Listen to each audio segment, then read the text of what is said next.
Hey there, Snapchat enthusiasts! Welcome back to our channel, where we share valuable tips and tricks to enhance your Snapchat experience.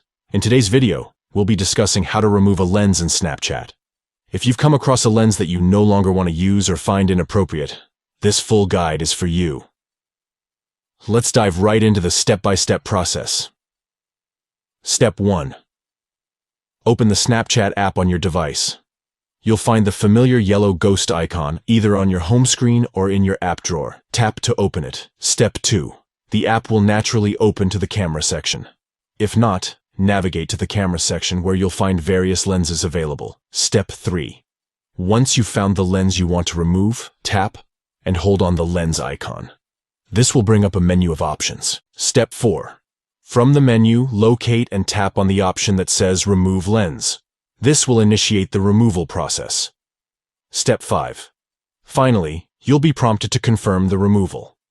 Simply re-tap on the Remove option, and the lens will be removed from your Snapchat.